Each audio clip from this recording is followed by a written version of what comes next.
Detective Murphy, this morning before we started, in the presence of members of the District Attorney's Office, I told you how we were going to move along through the statement taken by the Bath Police Department, at which you were present, and the statement taken by members of the West Dallas Police Department that was taken and you were present. That's correct. And we agreed that we would move through it by going through paragraphs that were not something that you've already testified to pretty fully, correct?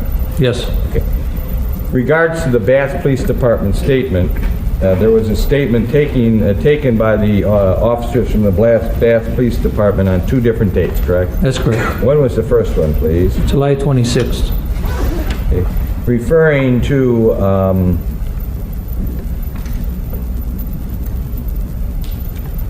the second page, page 2 of 8, would you tell us whether or not during the course of the discussion with the officers from the Bath Police Department there was some photographs of the area where Mr. Dahmer had lived when he was a youngster, and whether or not they were shown to Mr. Dahmer? Yes, there were photographs, and they were shown to him. Now, did Mr. Dahmer make any admissions, and I'm referring to the first full paragraph, concerning what he did with the sledgehammer? He was questioned about a sledgehammer, correct? Yes. Did he use a sledgehammer according to what he told the Bath police officers? Yes. Okay. State what he did as it relates to, and I'm referring to the last line of that paragraph, when asked about the name of the man that he had killed. What did he say? He stated, as I told you, the last name Hicks jogged my memory. Jogged my memory. Yes. And in the next paragraph, what do you do? You show him a photograph of Mr. Hicks, correct? That's correct. And how does he respond to looking at that photograph? He stated, it's been a long time. That could be him. That looks like the guy. And reading on to the next paragraph, would you continue reading that, please? Mr. Dahmer was asked to describe the death. He stated that he was not sure of the time, but in the fall, I think, because the weather was still warm. Mr. Dahmer stated he was out of school. The death occurred before he entered the United States Army in January of 1979. He stated he was in the Army until March of '81. Next sentence, please. After the Army, he went to Florida from March '81 until October '81. Mr. Dahmer stated he probably checked the woods around his house to make sure human bones were not visible, but didn't remember. Skipping down then to when it says Jeffrey Dahmer continued, stating, would you continue the next sentence after that?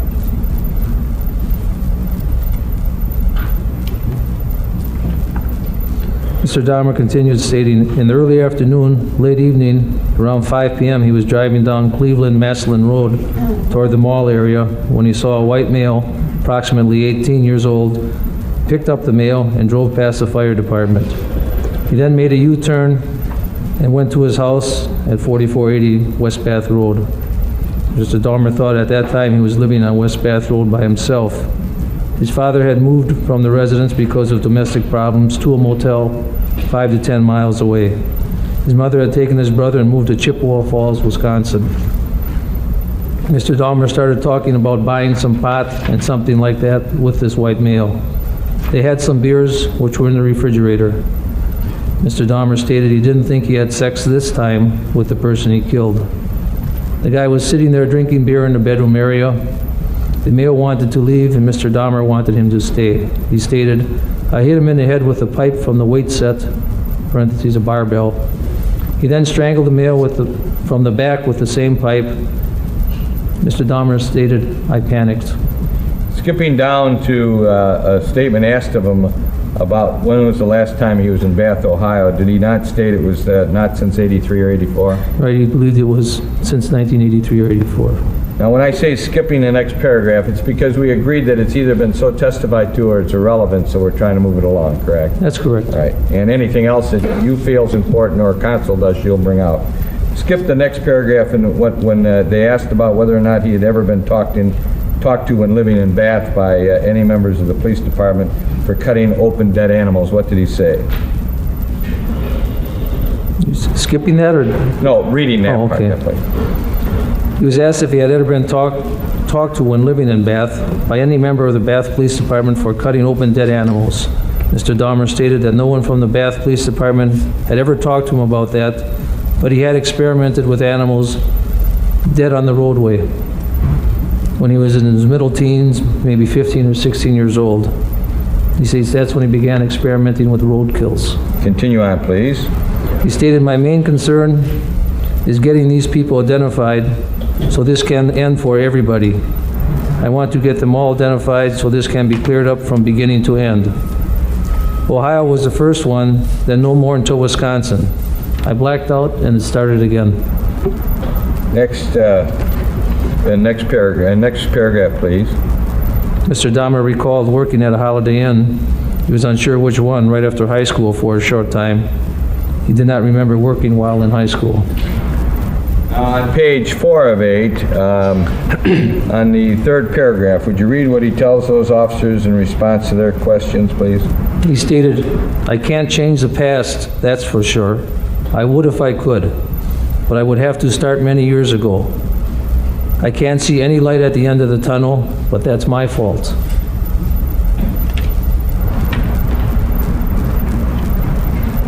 I would like you at the last sentence on page 4 of 8 to continue reading where he said, he then stated, I know I wouldn't have to identify anyone. You see that? Yes. Mr. Dahmer stated, I know I wouldn't have to identify anyone, but those in the pictures, parentheses, the pictures of victims found in his Milwaukee apartment, but I want to clear everyone, all of them up. I wanted to end. It's ironic that it's ending up with Ohio, where the first one was, but this whole thing is ironic. When he says ending up with Ohio, that means that identifying Mr. Hicks is about the last thing being done in the form of the identification with the Bath Police Department. That's correct. Next paragraph, please. Mr. Dahmer stated that he learned dismemberment by himself on his own. Next He paragraph. talked about living in Ohio State dormitories where he was drinking like a fish. He decided to go into the Army. The only opening in the military was in the military police, but he didn't get through police training. The Army then made him a medic, and he went to Texas for training, then to Germany. Next one, please. He was asked for a description of the person he killed in Bath, Ohio. Mr. Dahmer replied, It looked like the guy in the photo. That's the best description I can give you. If his name is Hicks, that must be him. He remembered the name because it was the first person he ever killed. Mr. Dahmer stated, you remember your first one. Continue on, please. Mr. Dahmer continued to smoke. He appeared relaxed and calm. He once again told how he hit Hicks and strangled him. He stated, I panicked. I took him under the part of the house by the crawl space. He left him there for a day or two. He then dismembered the corpse with a knife and separated the bones at the arms. He stated he did not remember what he did with the knife. He stated decomposition took care of pretty much of the meat. Originally, he put the body parts in plastic trash bags. He buried the plastic trash bags in a drainage pipe in the woods behind the house. Approximately 2 weeks later, he got the bags out. The skin had decomposed, and he used a sledgehammer to break up the bones. He stated the weather was warm when he broke up the bones. He was not real clear on the time frame, but thought it was fall. He knew the weather was warm.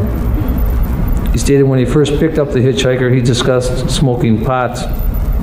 He stated he decided to try his homosexual tendencies, but could not because I didn't think the guy was gay. Continue on.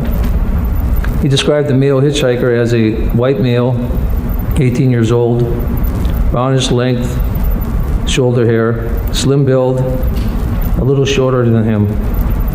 His weight was about 150 pounds, and he was wearing jeans. He did not remember if he was wearing a shirt while he was walking down the road. He stated he was also wearing tennis shoes.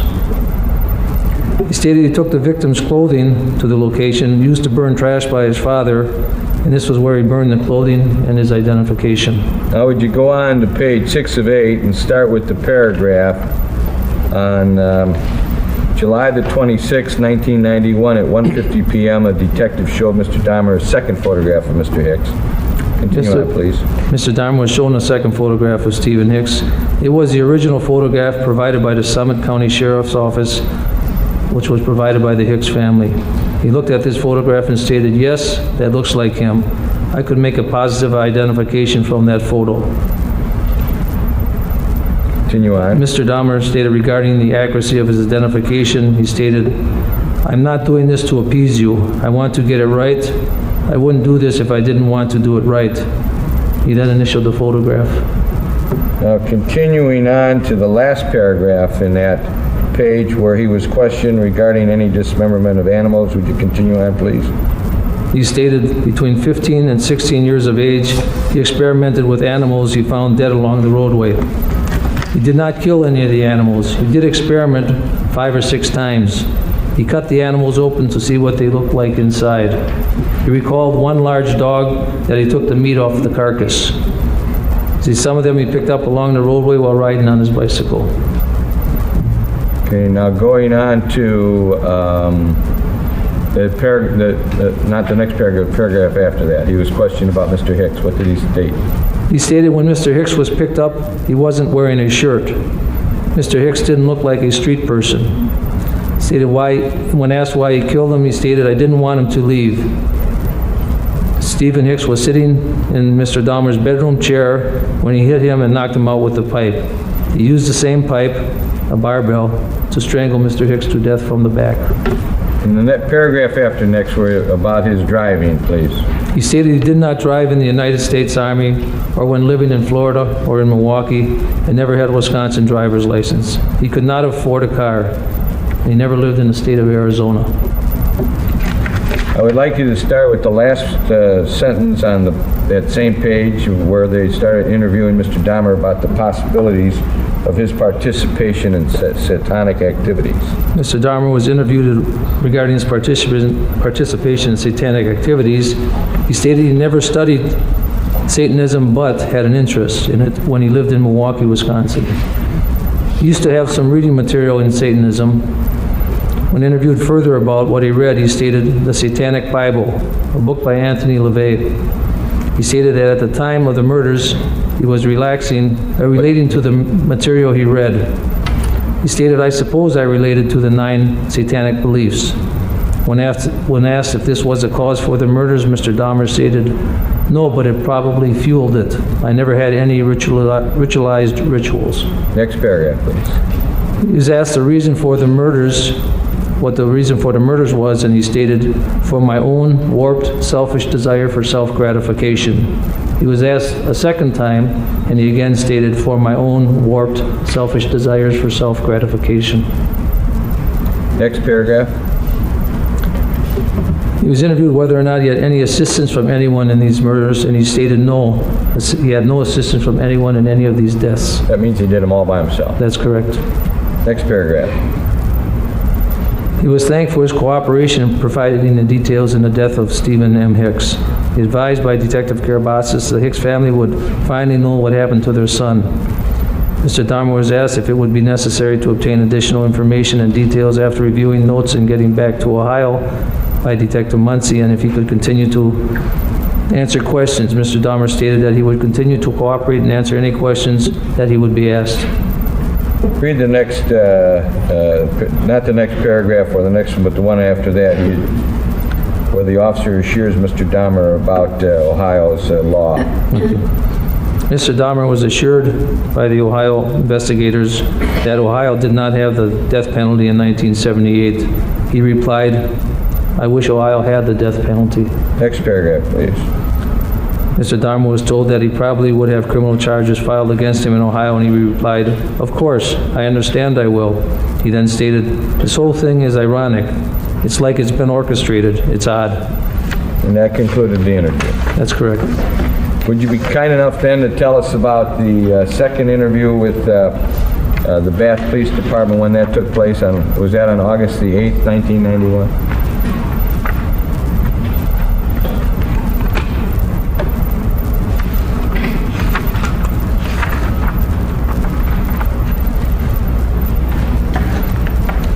I don't have that report here. Okay. You have to have a report.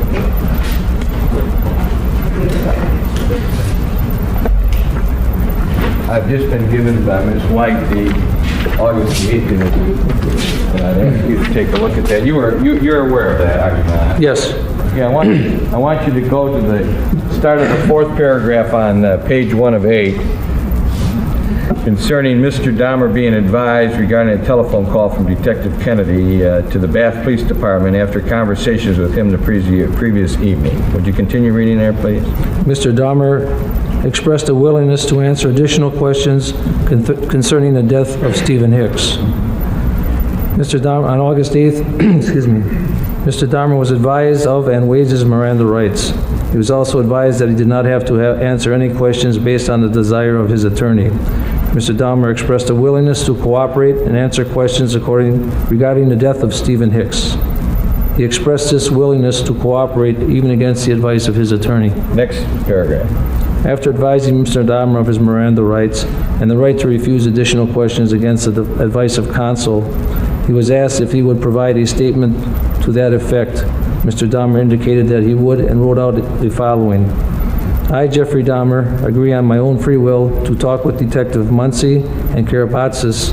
I will talk to them against the advice of my attorney. Signed to Jeffrey L. Dahmer, 8891. And he signed that. Yes, And that statement ends, I was advised of my rights. that's correct. Okay? Now,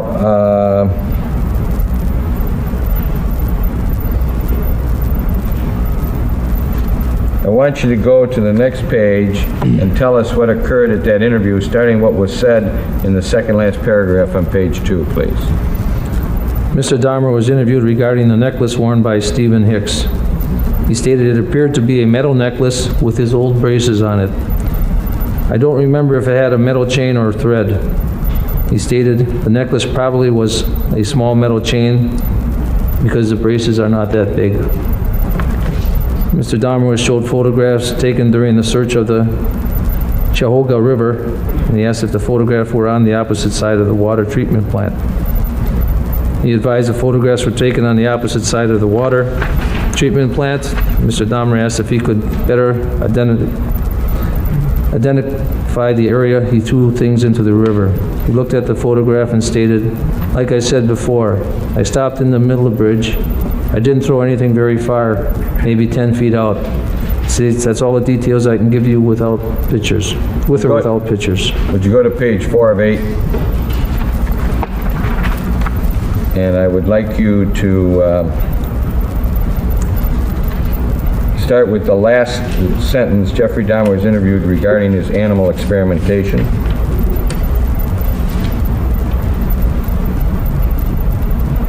Last sentence. Okay. Mr. Dahmer was interviewed regarding animal experimentation in an article that appeared in People magazine.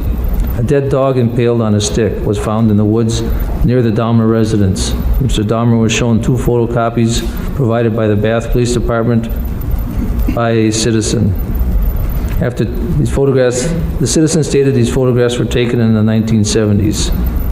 Mr. Dahmer was asked if these photographs looked familiar. He replied, yes, that does. Yes, I think that's it. Mr. Dahmer then discussed some animal experimentation near his home. He stated the photographs were the dog I was talking about. When interviewed about the type of dog in the photograph, he replied, some type of mixed breed. Mr. Dahmer stated he did not kill the animal, but found it on the road dead. He stated that the individual's name sounded vaguely familiar. Next paragraph. Mr. Dahmer was interviewed regarding the age he experimented with animals, and he stated 14 or 15. Next paragraph. He was questioned regarding how he learned to dismember animals and people. He stated he did not have any training on dismemberment, but described it as gruesome experimentation. He stated, I suppose I did that for whatever reasons. I described dismemberment of animals as more or less trial and error. Continue on, please. He was interviewed regarding the dismemberment of Stephen Hicks. He described it as a frantic attempt to undo what I've gotten myself into. Mr. Dahmer stated there was no research into it as far as that goes. Next paragraph. He was interviewed regarding his truthfulness with Detectives Kennedy and Karabatsis and Muncie. He replied that there was no point in any of this if I'm not truthful. Now, I want you to skip the next sentence, the next paragraph, and go into the next one, leaving out the identity of the person, the citizen whose name is being used there, except that it's about a citizen. Okay? As he was interviewed regarding a citizen, he stated he did not know anything about the animal experimentation. That's meaning the citizen. The citizen, right. They were just drinking and getting the best pot. He stated his life totally revolved around smoking pot, and that the citizen and him were friends part of their junior and senior years in high school. Now, the time he's talking about his life was about drinking and getting the best pot, he's talking about his junior and senior year of high school. Yes. With this citizen. Yes. Okay, continue on, please. He stated they smoked pot. He stated that when this individual was driving, he would intentionally hit dogs running near the roadway. His friend. His friend. He described one day that he was driving with this individual, and this individual killed 6 dogs, or hit 6 dogs 4 times in one day. Go ahead. The last one was a beagle puppy. As the beagle puppy was going over the car, Mr. Dahmer described it as, "I've never seen such a look of terror on in an animal's eyes. It was sickening. This individual just liked to run over dogs." His friend. His friend. Go ahead. He stated he did not know if his friend was a homosexual. Okay. Mr. Dahmer was interviewed regarding at least one animal bone with a spike or nail driven through it, which was found during the search of his property in Bath, Ohio. He stated he never drove any nails through animal bones. When interviewed about his animal experimentation, he stated that he never bothered skinning them. He was just cutting their bellies open. Skip 2 paragraphs and get down to the part where he was being asked questions about his dealings with Mr. Hicks. He was questioned regarding whether he engaged in any homosexual activities with Mr. Hicks before or after his death. Mr. Dahmer stated that there were no homosexual activities. He stated he did not take any photographs of Stephen Hicks before or after his death. He was interviewed regarding whether or not he drained the blood from Mr. Hicks' body. He stated that during dismemberment, it just soaked into the ground. Interviewed regarding a gold bracelet found during the search of his property in Bath, Ohio, and whether it was worn by Mr. Hicks. He stated it's possible, but I don't remember. He's interviewed regarding whether he or Stephen Hicks were drinking before he killed Hicks. He stated he had at least a 12-pack before he killed Mr. Hicks. He said that's basically it. I just didn't want him to leave. He stated it looked like Stephen Hicks was going to some type or from a festival somewhere, I don't know where. He stated Mr. Hicks was drinking. He then stated, that's where the whole nightmare started. I wish I could turn back the years. In the next paragraph, there was some discussion asked about Mr. Dahmer with his first homosexual activities or experimentation with another juvenile, correct? That's correct. Would you read what he said, leaving out the name of the juvenile? Mr. Dahmer was interviewed regarding any homosexual activities or experimentation with a juvenile. He stated experimentation was a good way to put it. He was about 14 years old at the time. Next paragraph. Mr. Dahmer was interviewed regarding a locked trunk that he kept in his grandmother's house. He stated that most of his possessions were in the trunk. They included a 19-inch television, lamps, porno tapes, and magazines. He was asked if he kept skulls in the trunk. He stated, I didn't keep them. The big black trunk was used for transporting my property. He kept the trunk locked so that his grandmother would not see the pornographic materials. Skip the next 3 paragraphs and read what's there, please. There was some discussion related to the news articles in Jeffrey Dahmer. He stated that news articles were wrong. None of those hate motivated. None was hate motivated. When he killed Stephen Hicks, Jeffrey Dahmer was drinking heavily. He was drinking heavily since 17 years old. Would you go to the next page, please? I would like you to read what he says in the 3rd paragraph to the Bath officer, please.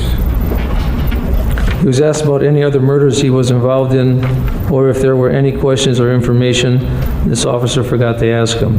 Mr. Dahmer replied, I wish there was something else I could tell you, but that's it.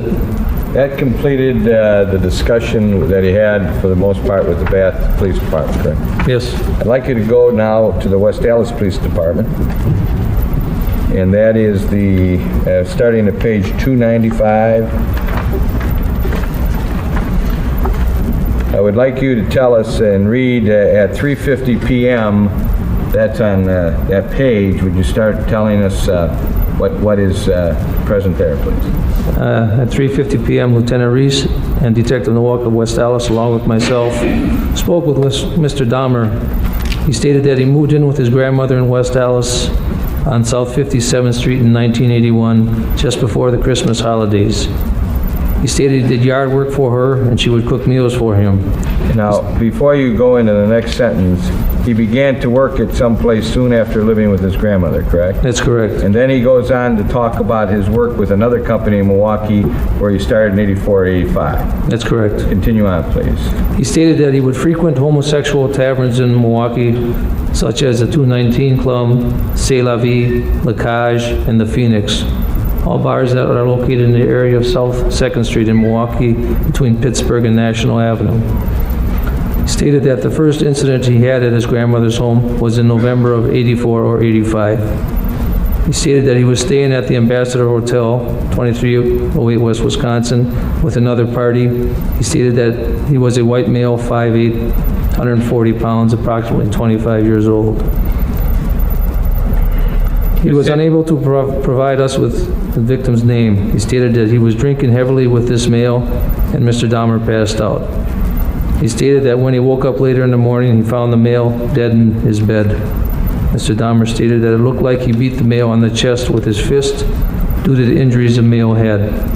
Mr. Dahmer stated he believed that he had a blackout and killed the party. We know that now is Mr. Toomey, and it was in 1987. That's correct. Okay, continue on, please. He stated that he had trouble with alcohol since he was 17 years old. He had been at the PAW for treatment as an outpatient after he served his jail time for the incident with the minor. Continue.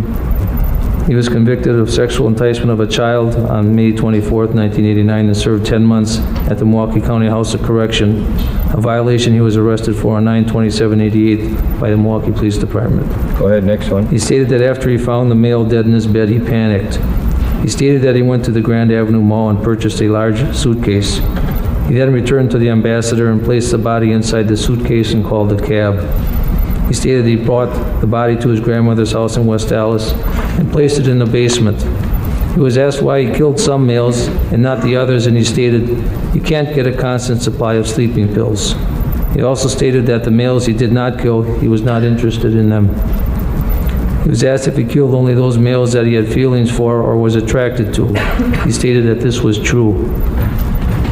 He was asked if it was possible that he wanted a long-standing, loving relationship with those he killed. He stated he did not, but that they only wanted a one-night stand, and some of those he was interested in would give him a time frame.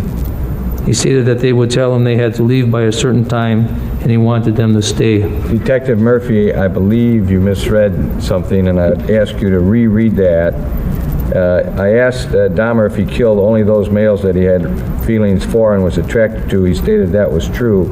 I asked Dahmer if it was possible that he wanted a long-lasting, loving relationship with those he killed. He stated he did. I think you said he did not. It says Okay. he did, right? Yes.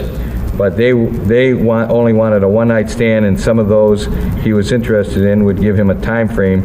He stated they would tell him that they had to leave by a certain time, and he wanted them to stay. Have I read it correctly? That's correct. All right, continue in the next paragraph. He stated that none of his victims were known to him. He stated he met them on the same night that he killed them. Skip the next two paragraphs and go on to what he said concerning the Flowers incident. Mr. Dahmer was questioned about the incident with Mr. Flowers. He stated that he had met Flowers at a bar in Milwaukee, and then they later both consented to go to Dahmer's grandmother's home in West Dallas. He stated once at the home, they went into the basement and may have had sex. He stated he recalls giving Flowers 12 sleeping pills. At that time, Dahmer was being prescribed a sleeping pill. Mr. Dahmer stated he gave Flowers 12 tablets as he was a large person. He also stated that he performed oral sex on Flowers after he was drugged. He stated he never intended to harm or kill Flowers. He wouldn't kill Flowers as he was not attracted to him. He stated that he had many encounters with men that he never intended to harm or kill. He stated that he had put sleeping pills in Flowers' rum and coke drink. He stated that it may have been coffee.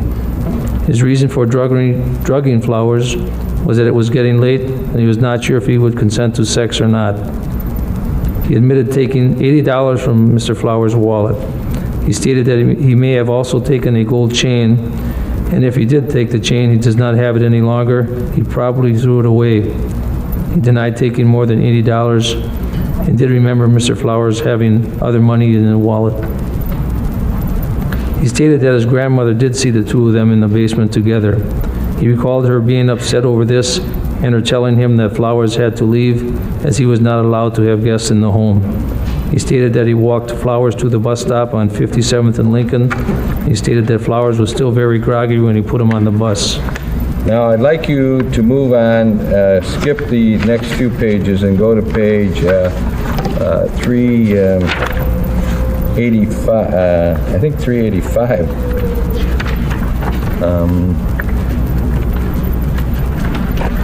Why he did not kill Flowers like the rest. At the bottom of that page, you see that? Yes.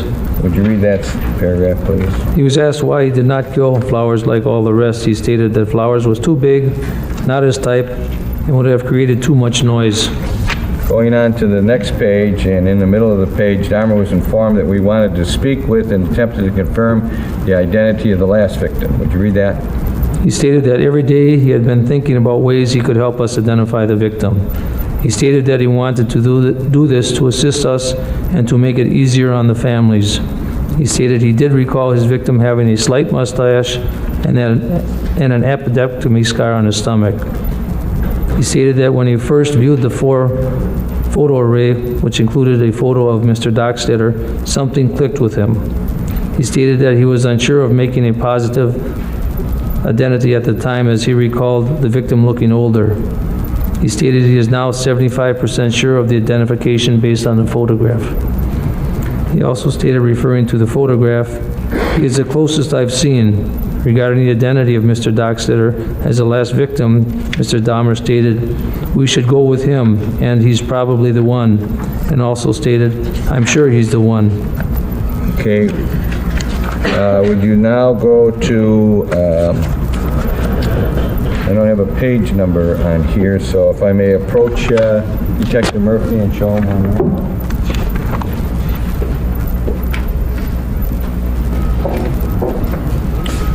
Mr. Dahmer stated that in between the killings, he was involved in numerous one-night stands with several males. He was asked why he killed some males and not the others. He stated, "You can't get a constant supply of sleeping pills." He also stated that the males he did not kill, he was not interested in. He was asked if he killed only those males that he had feelings for or was attracted to. He stated that this was true. He was asked if it was possible that he wanted a long-lasting, loving relationship with those he killed. He stated that he did, but that they only wanted a one-night stand, and some of those he was interested in would give him a time frame.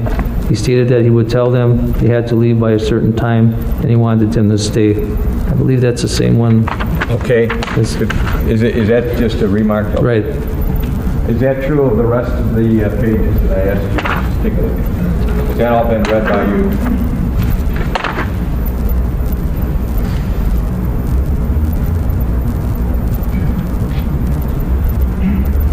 Yes. Okay. So everything that I marked on those pages has already been read? Yes. Okay, thank you. At this juncture, Your Honor, for the record, I would like to move for receipt now of Defendant's Exhibit Number 1, which I think has already been received. But now we have USD to draw certain portions. I have, Your Honor, they have been blacked out. Those portions that were thought to be material relevant by both parties. I would ask that when I present to the clerk now be marked as Defendant's Exhibit 1A and be substituted for Defendant's Exhibit 1. And as to the part that has been read this morning, we will conform that as we did these others and ask later to have that removed as part and parcel of the defendant's exhibit.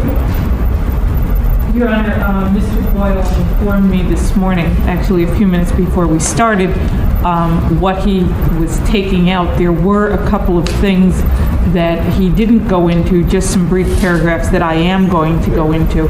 But beyond that, no objection. I'm not conceding that I went through the entire document with him. At this point, there are just one or two paragraphs that I will be going into that he did not. Fine. Now, I just Are have... those paragraphs in 1A or? They are, those were not ones he went into, and I don't know if he Okay, intended. but they have not been stricken from 1A, so that 1A is... I don't know if he has already conformed a I copy have not. yet or not. I have If he not. hasn't conformed a copy, then they have not been stricken yet from It one. hasn't been stricken until... Okay, why don't we wait until, you've made your motion to receive it in evidence, but why don't we wait for the court's ruling until the state is prepared to advise the court that they can stipulate to That's all the fine. periods.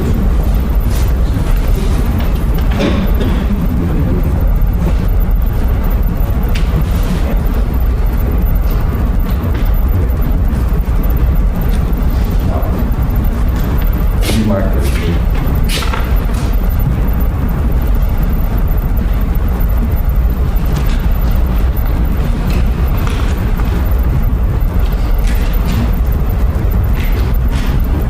I'm going to show you Detective Mark Murphy what has been marked as defendant's exhibit number 26 for identification.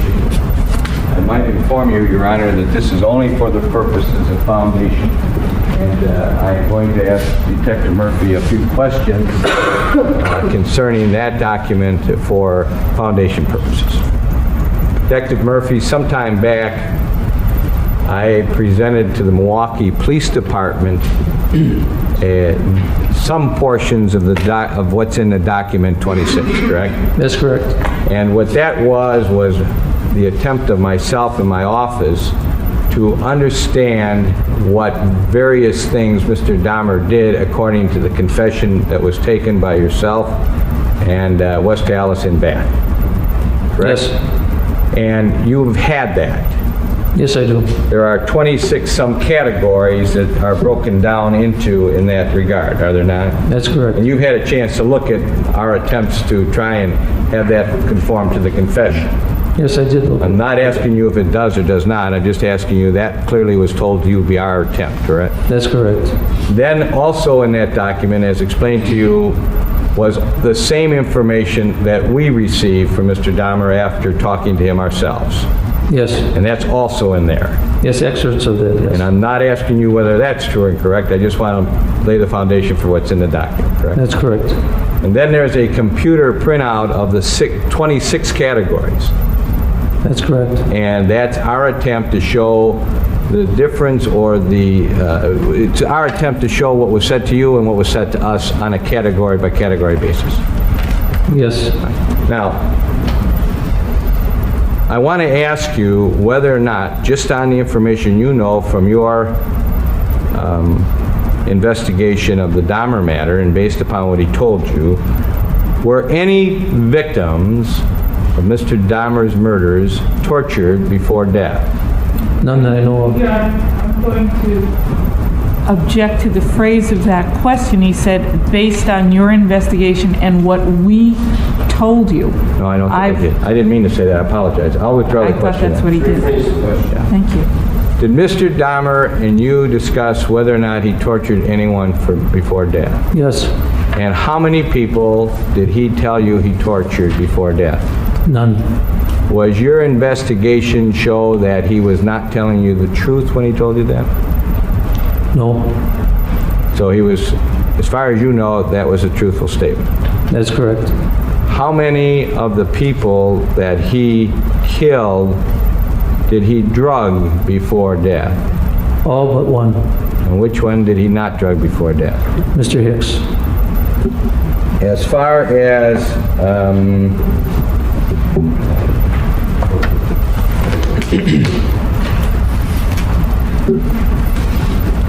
What was the method of death that he employed in all of the murders, and tell us how many of whatever it was and how many he employed one thing as opposed to another.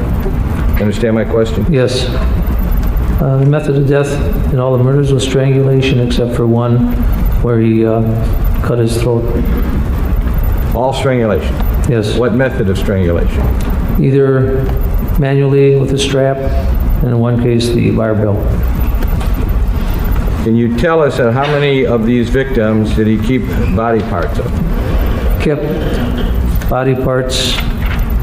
He kept the 7 skulls, 4 heads,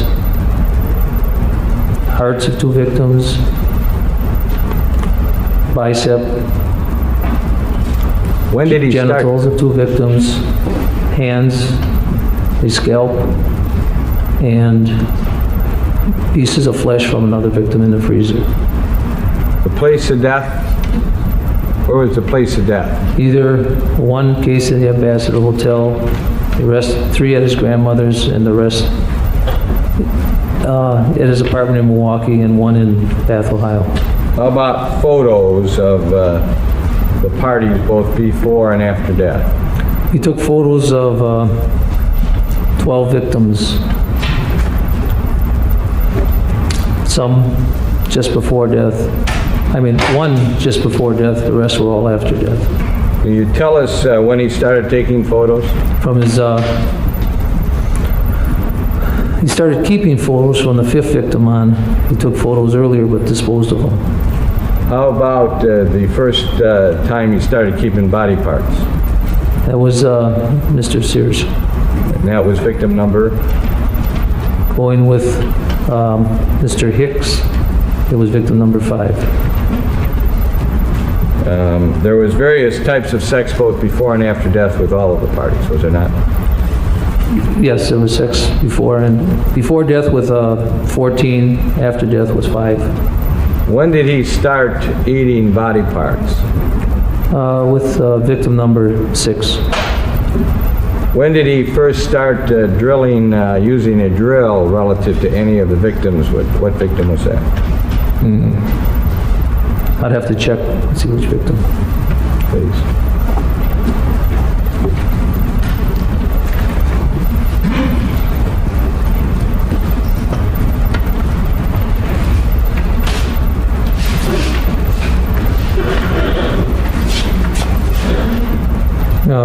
Mr. Victim Errol Lacey, that was victim number 11. Lindsay, excuse me, Errol Lindsay, victim number 11. Let me ask you this question. How many, based upon your knowledge and experience as a Milwaukee detective in the homicide division, how many of these murders would have been left unsolved, completely unsolved, had Mr. Dahmer not confessed to the sin? Object, calls for speculation.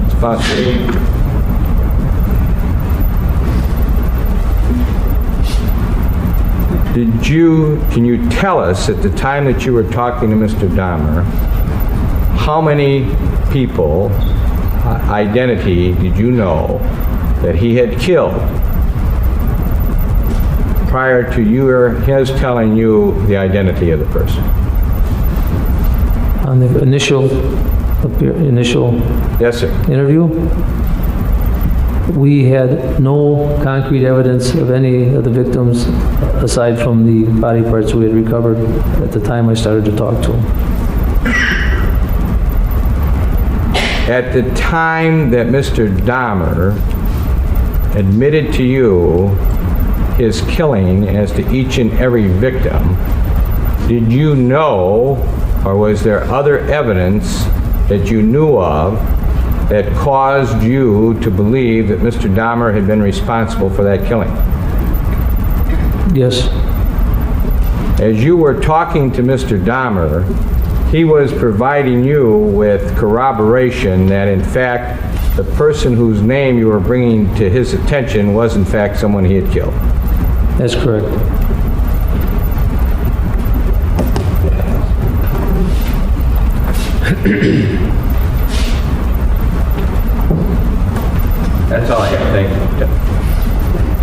examination. Do you want me to move this away?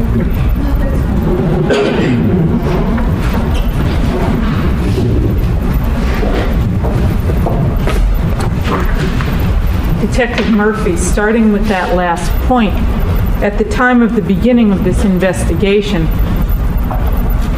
7 skulls and 4 heads had been found in Mr. Dahmer's apartment, correct? That's correct. And to your knowledge, identification by dental records was ultimately made on all of those, correct? That's correct. And in addition, the 12th victim, I believe it was Mr. Thomas, Mr. Dahmer had a photo of him after Mr. Dahmer had killed him, and it was obvious from the photo that he'd been killed in the photo, and we were able to obtain an identification of him from the family, correct? That's correct. Right. But Mr. Dahmer was cooperative in getting identifications of these people, correct? Yes, he was. All right. Let's go back to the beginning of this rather long interview you had with Mr. Dahmer. It was by the 24th that he described 17 different homicides in which he'd taken place, correct? In which he'd taken part, correct?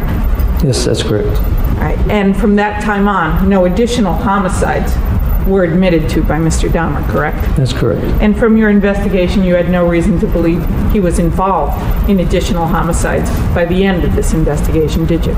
No, he did not. Now, Mr. Boyle indicated that Mr. Dahmer, in his cooperation, was a rarity. Haven't you had other people cooperate with you? Yes, I have. Have you ever talked to anyone, however, over this extensive a period of time? No, I have not. And that's because of the number of homicides he was involved in? Yes. What was it like to be in the Milwaukee Police Department during this period of time as far as other jurisdictions asking you for information? We had hundreds of calls from jurisdictions all around the world requesting information or asking us questions to put to Mr. Dahmer whether or not he was in their location, he was around their area at the time they had either missing persons or homicides that were unsolved. And because of that, even though by the second day you were aware there were 17 homicides, you needed to check out these additional details. That's correct. And that's why the conversations with Mr. Dahmer took so long. Yes. All right. Now, Mr. Boyle also indicated that you had no reason to doubt Mr. Dahmer when he indicated that these crimes were not racially motivated or against people with a particular sexual preference, correct? That's correct. Did you have any reason to doubt Mr. Dahmer when he said that he chose not to kill people when he ran out of drugs? No, I did not. Did you have any reason to doubt Mr. Dahmer when he said he chose not to kill those that he didn't like or he wasn't attracted to? No, I did not. Did you have any reason to doubt Mr. Dahmer when he told you that these homicides only occurred when he had time to do it, like a day off from work?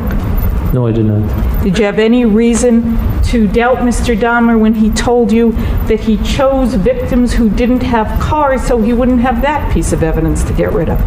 No, I did not.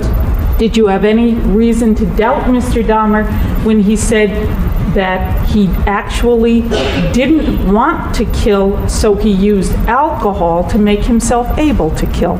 No, I did not. Did you have any reason to doubt Mr. Dahmer when he told you in one of his early statements that his motivation for killing one person he drugged was because he was afraid that person would wake up and, in his words, be pissed off? No, I did not. Did you have any reason to doubt Mr. Dahmer when he told you that on numerous occasions he'd had sexual involvement with other men and no violence and no drugging had taken place? No, I did not. Did you have any reason to doubt Mr. Dahmer when he told you that at the Ambassador Hotel he had drugged 4 or 5 people, but there was no violence involved as there was with Mr. Twomey? No, I did not. Did you have any reason to doubt Mr. Dahmer when he told you about an incident with a juvenile? He's been referred to before by the initials LP, where because he got to know this individual over 2 periods of time, he wound up not killing him. No, I did not. Now, interestingly enough, in that case, Mr. Dahmer gets to know the person and doesn't kill him, correct? That's correct.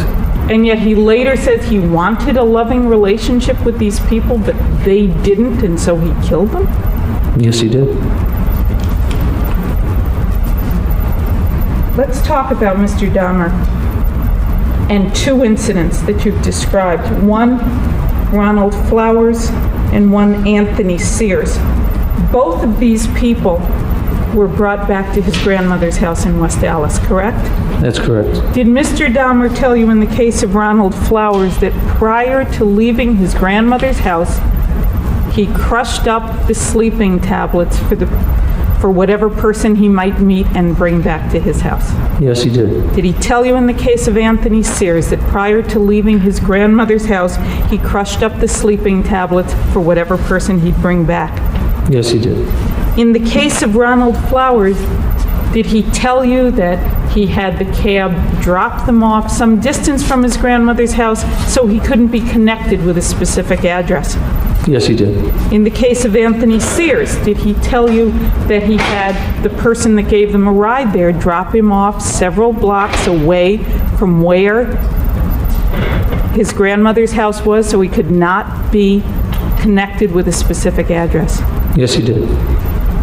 In the case of Ronald Flowers, did he tell you he brought Ronald Flowers back to his grandmother's house and drugged him and Ronald Flowers passed out?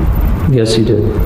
In the case of Anthony Sears, did he tell you that he brought Anthony Sears back to his grandmother's house and drugged him and he passed out? Yes, he did.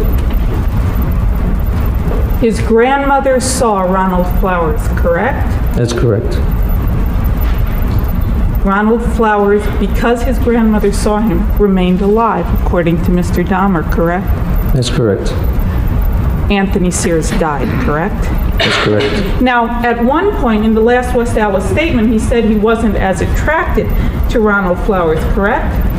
Yes, that's correct. However, he also told you about an earlier victim, David Thomas, who he said he killed and also said he wasn't my type, didn't he? Yes, he did. You talked to Mr. Dahmer on 13 different days and multiple times on those days, correct? Yes. About how many hours total? Approximately 60 hours total. At any time, did Mr. Dahmer appear to be having any hallucinations? No, he did not. Any delusions? No, he did not. Was he ever incoherent? No, he wasn't. Did he ever have unconnected or rambling thoughts? No, he didn't. Were his thoughts ever racing? No, they weren't. Was he ever in a stupor? No, he wasn't. Was he ever unresponsive? No, he wasn't. Was he ever out of touch with reality in any way you could detect? No, he wasn't. As he got to know you, did Mr. Dahmer relax more? Yes, he did. He was cooperative throughout this? Yes. As he relaxed more, did he occasionally smile or something would come up that he'd actually laugh about? Yes. Was it like having a conversation with anyone, just about anyone else? Yes, it was. Except you were talking about some very strange things, correct? That's correct. Now, Mr. Boyles indicated that on previous occasions, or that Mr. Dahmer was extremely cooperative, correct? That's correct. And in your 24 years with the Milwaukee Police Department, you've talked to other people who have been very cooperative, correct? Yes, I have. Some who have committed one or more murders, correct? That's correct. Some who have committed a whole series of other crimes, robberies, armed robberies, as many or more of those types of crimes as Mr. Dahmer, correct? Yes, However, you've never talked to anyone who's killed 17 people that's correct. or admitted to you that they've killed 17 people. That's correct. In talking to Mr. Dahmer, you were trying to find out what he'd done in regard to these people, correct? Yes, Was he able to describe the detail and extent of his planning? Yes, he was. Was he able to describe the lengths he went to in getting rid of the evidence? Yes, he was. Now, Mr. Dahmer actually told you at one point, didn't he, that his confidence that he wouldn't be caught increased as he noticed his ability to bluff doctors, fool police officers, and even fool members of his family when they'd question him about what was going on, didn't he? That's correct. And in fact, he said he felt he had the ability to make people see only what he wanted. That's correct. Did Mr. Dahmer tell you that his motivation was to gain control in these situations? Yes. In fact, he told you that the reason he started using drugs was because he wanted control of a sexual encounter with another human being, and he didn't want to have to put up with what they might want to do, correct? That's correct. In fact, go back to what Mr. Boyle indicated about Mr. Dahmer's cooperativeness. He also, at this point, because of the nature of his crimes and the fact that so many people were contacting you, anytime Mr. Dahmer contacted the Milwaukee Police Department, there was a response. People had to come because of the investigation to speak with him, correct? Yes, that's correct. Detective Murphy, he was actually controlling your time too, wasn't he? Yes, he was in a sense. Let's go to one other thing that was referred to, or that's in Exhibit 1A. I believe there was some discussion during one of the Bath, Ohio interviews, some significant discussion that Mr. Dahmer had about his concern, because he has a nicotine habit, about the fact that he's far more relaxed and needs to be able to smoke cigarettes, correct? Yes. And during that interview with the Bath, Ohio Police Department, it was brought up a number of times, and his indicating, I believe at one point, let me just see.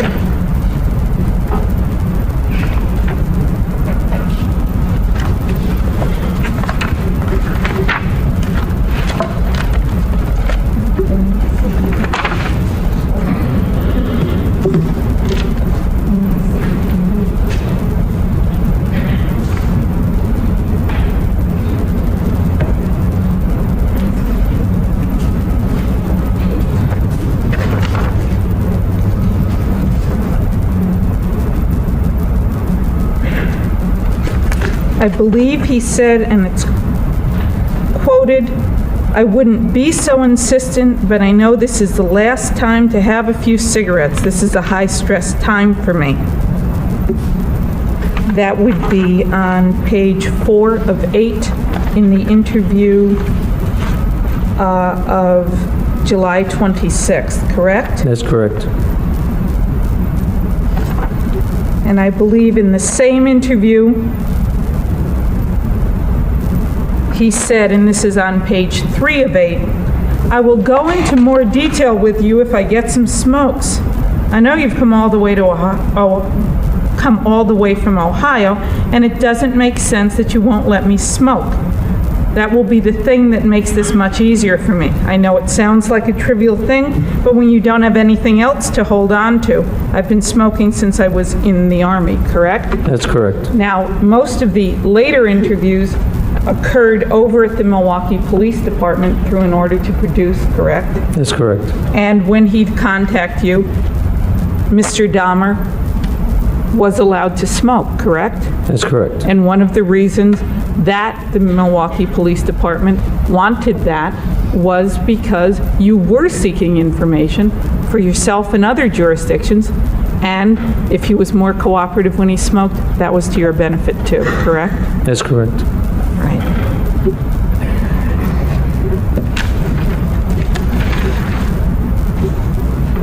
May I just have a moment?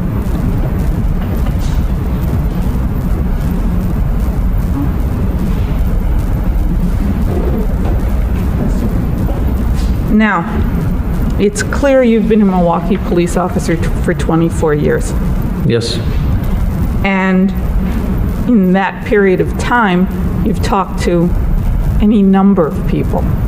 that's correct. Victims of crimes, Yes, witnesses to crimes, yes, people who have committed crimes, yes, and you've spent a significant period of time with Mr. Dahmer. yes. After this long period of time with Mr. Dahmer, did you come away with any reason at all to doubt his ability to know right from wrong? No, I did not. And in fact, he specifically told you he knew right from wrong, didn't he? Yes, he did.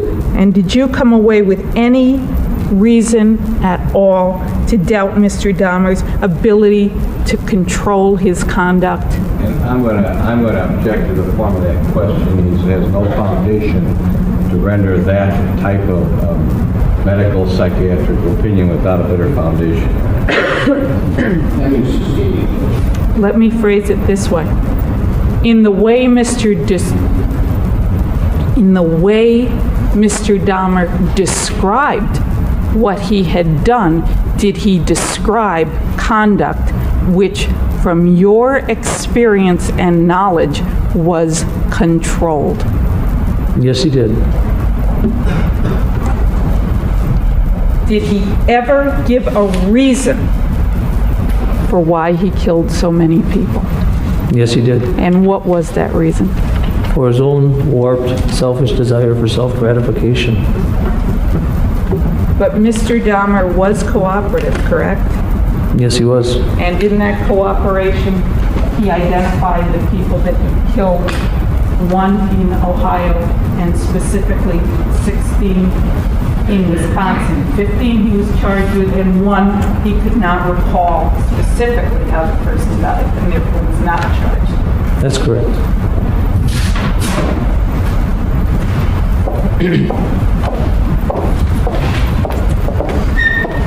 I'll show you what's been marked as Exhibit 2.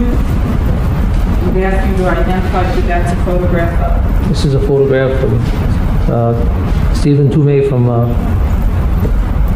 the Ambassador Hotel. Mr. Dahmer's second victim. Mr. Dahmer's second victim. Yes, Exhibit 3. this is a photograph of James Dockstetter.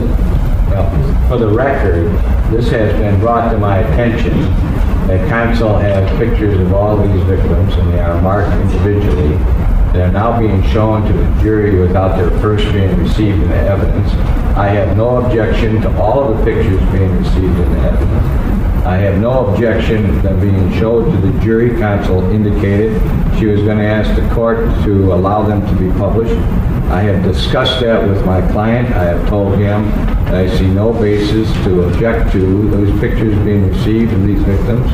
And if the court feels it appropriate, I have no objection to them being published to the jury. So I will stipulate that the exhibits that Ms. White has showing to Detective Murphy are the pictures of the individuals that have been victimized by Mr. Dahmer, and I have no objection to them being published. Is that right, Mr. Dahmer? Did I not discuss that? Yes. My suggestion is we do it this way because we have to make a record of what exhibit represents what person. I think that the district attorney could simply indicate for the record what the exhibit number is and who the individual is that picture represents. Mr. Boyle, then I can inquire of you whether or not you stipulate to that. No problem. The only reason I did what I did was when Detective Murphy was turning around, he was showing them before they've been received. And I want to make sure the record's clear. I don't have any objection. We have to go through the mechanics of making the record. Okay. So, Ms. White, do you want to indicate with each exhibit who it represents? Okay, first I'd just like to ask Detective Murphy, you went through these photographs, correct? Yes, I did. And in each case, you identified the photo as the person whose name appears on the back. Yes, I did. And that was from your investigation. Yes, it was. Your Honor, at this point, pursuant to counsel's stipulation, I move into evidence and ask to have it passed to the jury for publication. Let's do this one step at a time. Okay. All right? It states Exhibit 2. And that is the picture of Mr. Stephen Toomey. Twomey. Yes. Any objections? Received. States Exhibit 3. Picture of James Dockstead. No objection. Received. States Exhibit 4. Picture of Richard Guerrero. No objection. Received. States Exhibit 5. Picture of Anthony Sears. No objection. Received. States Exhibit 6. Picture of Raymond Smith. No objection. Received. States Exhibit 7. Picture of Edward Smith. No objection. Received. States Exhibit 8. Picture of Ernest Miller. No objection. Received. States Exhibit 9. Picture of David Thomas. No objection. Received. States Exhibit 10. Picture of Curtis Strotter. No objection. Received. States Exhibit 11. Picture of Errol Lindsay. No objection. Received. States Exhibit 12. A picture of Anthony Hughes. No objection. Received. Exhibit 13. Picture of Conorak Simpson phone. No objection. Received. States Exhibit 14. Picture of Matt Turner. No objection. Received. States Exhibit 15. Picture of Jeremiah Weinberger. No objection. Received. States Exhibit 16. A picture of Oliver Lacey. No objection. Received. States Exhibit 17. A picture of Joseph Radoff. No objection. Received. Your Honor, at this point, I'd ask to briefly publish the jury. I take it from what you said before, Mr. Boyle, you have no objection. I have no objection to that, Your Honor. Detective Murphy, the appropriate names were on the back of each of those exhibits. That's correct. Thank you, Your Honor. I have no further questions. Thank you, Mr. Boyle. Redirect, Mr. Boyle. I have a few. Have you ever refused to allow a person that you were questioning cigarettes if they asked for them, coffee if they asked for them, or food if they asked for them? No. It's part of the police procedure taking a statement from anyone, and especially a confessing suspect, to make sure they're as relaxed as possible. That's correct. You wouldn't take a statement from somebody who was very, very nervous or somebody who was intoxicated or coming out of intoxication, would you? No. And when Mr. Dahmer asked for whatever he asked for, you provided him with it. Yes. It became pretty clear that Mr. Dahmer at all times indicated to you a desire to smoke when he was talking to you. Yes. Told you it relaxed him. Yes. Now, one of the things that I neglected to do in my direct examination, I told counsel I was going to do it, just so the record is clear for future questions. There was hundreds of photographs taken, both of the crime scene, Yes. pictures that Mr. Dahmer had. They were brought in by the Milwaukee Police Department, correct? That's correct. All right. And for the purposes of the record, Your Honor, at some juncture, I will merely have them marked so that they may be in the record in case they're referred to by any subsequent witnesses. I am not certainly indicating I'm going to ask for any of them to be received, but it was agreed upon that we would do this so that in future questions there wouldn't be a foundation problem. Did I say that right, Ms. White? That's correct. We agree that hundreds of photographs were taken in this case and made available to the defense, and the state obviously had them for whatever use was necessary. Did I make the statement correct, Detective Murphy? Yes. Pictures taken out of his house, pictures that he took of his pictures that he took of dead bodies, That's correct. and people who were alive before he killed them, Yes. and also pictures that the police department would take showing everything they could possibly think is of importance at that crime scene, right? That's correct. Now, Ms. White asked you some question about Mr. Dahmer was controlling your time. You didn't have any problems with that, did you? No, I did not. In other words, you've had cooperative defendants in the past. How many times have you ever had a person call you, ask to see you, and said, I want to talk to you even against the advice of my attorney? How many times has that happened in your career as a police officer? A few times, I don't recall how many. Very rarely. Half a dozen? For the amount of people that I've talked to, you could consider it rare, yes. Half a dozen? I couldn't put a number to it. But not very many. Not too often, no. Now, there was a question about whether or not Mr. Dahmer ever told you that he was hallucinating or that he had heard strange voice. He never told you anything like that at any time during that 60 hours, true? That's correct. Did he at any time, in your opinion, act as though he was making anything up? No.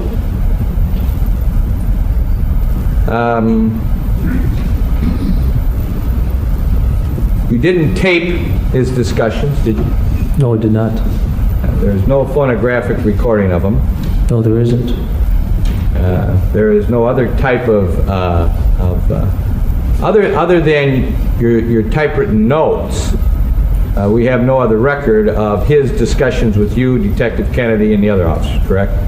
That's correct, other than our notes and our recollections. Sure, I understand that. I'm not questioning it. 60 hours, you had not put down every single solitary question and answer on paper that was asked of Mr. Dahmer during that 60 hours, did you? No, we didn't. Of course. You had to make judgment calls as to what was important, sufficiently important that you put it down when you thought it was. Things that weren't important, you didn't, right? That's correct. That's normal police procedure. That's correct.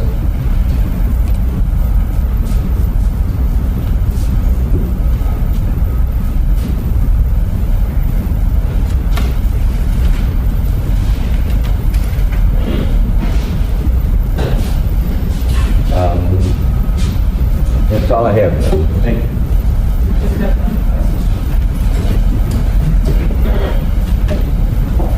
And Detective Murphy, based on all your training and experience in 24 years in the police department and the nature of this case, you tried very hard to record everything you heard that was of any importance, didn't you?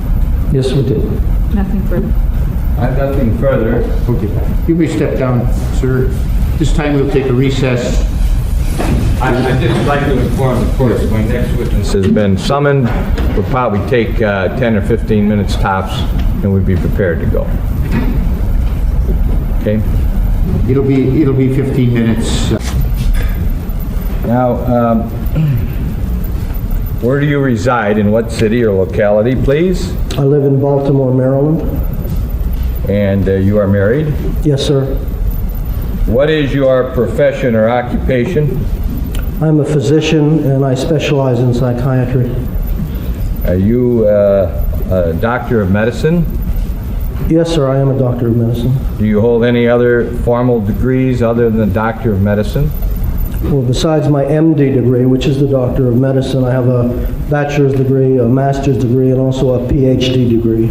And what is your field of endeavor in your master's and your doctorate degree? My doctorate and master's that we just talked about are in psychology. And where did you go to undergraduate school, and what years did you attend that institution? You may look at your Make sure I VT. get the years right. It's been a long time. I was an undergraduate at the University of Pittsburgh and graduated in 1964. I received my master's degree at Fordham University, and I subsequently received both my MD and PhD degree at Dalhousie University, which is in Canada. That's D-A-L-H-O-U-S-I-E. Yes, sir, that's correct. Besides attending University of Pittsburgh, did you participate in any field of sports endeavor? Well, I was on the football team for a little while, but that was just during my sophomore years. I suppose my claim to fame is that I was on the team when Mike Ditka was on the team, but I stopped that because I was given a research assistantship in the Department of Psychology and certainly wasn't headed for stardom as a football player. Fordham University is located where, please? That's located in the Bronx, New York City. And that is where you got your master's in psychology. Yes, sir, that's correct. And then you chose to continue studies in psychology, and what is the name of the institution? Where is it located in Canada, and what kind of an institution is it? It's Dalhousie. It's, I think, a very good institution. It has both undergraduate and graduate programs. It has a fine medical school, and that's where I did my subsequent training. So while you were at Dalhousie getting your doctorate in psychology, when did you make the decision to become a doctor of medicine? Well, I'd actually been thinking and wondering about that earlier. I'd stopped at Fordham with a master's degree and was debating at that point going into medicine, but wasn't certain. I then started graduate work and deferred the decision about medical school, but subsequently during the course of my work towards the PhD, did start my medical school training and actually completed the 2 degrees, at least in part, in a concurrent fashion. When one graduates from Dalhousie University, is that located in Nova Scotia? Yes, that's one of the provinces in Canada, and that's where it's located. And is that a state governmental school or private institution? It's a private institution. It receives research funds and other support from various government agencies, but fundamentally it's a private institution. On graduating from Dalhousie, are you allowed to practice your profession of medicine in the United States? Yes, Dalhousie is not considered a foreign medical school for the terms of the United States. In fact, none of the Canadian schools are. We wrote the national board exams, which are developed in the state in the course of going to medical school in Canada, just as anybody would here. I passed those boards. It was considered a diplomat of the national boards, and when it was a matter of coming to the States, simply had to apply for the license and was granted that. Your doctorate in psychology and your MD degree, did you decide that you wanted to continue into the field of psychology when you were a doctor of medicine? Well, you know, there's so many interesting things in medicine, and for a while I wondered about other specialties, surgery, pediatrics, and so on, but ultimately I felt that the mind was probably the most interesting aspect of human beings, and the relationship between the mind and the brain and behavior continued to be of interest to me. So ultimately I did come full cycle and ended up, after completing my medical training and my internship, specializing in psychiatry. Before we go into that, tell us, if you will, a doctorate of psychology and a doctor of medicine who is a psychiatrist, how are they interrelated, if at all? Psychologists are not physicians. They can't, for example, prescribe medicine. They're not as well-founded, and I'm not trying to make them second-class citizens. They have a lot of special expertise, but they're not as founded in the biological sciences. As I mentioned a minute ago, I was quite interested in the relationship between biology, mental experience, and so on. And so by having both degrees, I felt they complemented one another. Now, tell us, if you will, what did you do upon, before we get into that, tell us what teaching as fellowships or research fellowships did you have as they relate to the area of psychology as opposed to psychiatry? Well, I mentioned that as a sophomore in college, I was offered an opportunity to become a research fellow in the Department of Psychology, and I did that from the time it was offered through the remainder of my undergraduate training. When I began my graduate training, I think at Fordham, if I remember right, I wasn't particularly acting as a research or teaching fellow. I don't actually recall that, but I know at Dalhousie, once again, I certainly was, as part of my work there, teaching and assisting in the teaching of students. Were you teaching in the Department of Psychology while you were studying to be a doctor of medicine? Yes, that's correct. Okay. Now tell us, if you will, your professional training relative to your degree of Doctor of Medicine, please. Well, as I mentioned, I completed the doctorate of medicine. That's the standard 4-year undergraduate medical program.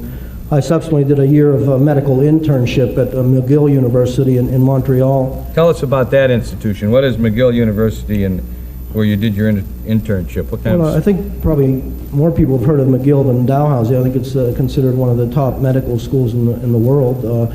They're very involved in the standard things of the clinical care of patients, teaching, research. The experience I had there was what's called a rotating medical internship. So I spent a period of time on medical service, on surgical service, pediatrics, the various specialties that exist within medicine. And after your internship, that's usually a year, isn't it? Yes, that's always a year. Then that's when you make your choices as to whether or not you want to continue on in a specialty. Yes, you can, after your internship, go out and practice medicine and set up shop, but many people choose to specialize beyond that, and you can become a surgeon or an internist or a psychiatrist. My area of interest, as I mentioned, was psychiatry, and I subsequently came down to Johns Hopkins for my residency training, which is the specialized training to qualify me in that area.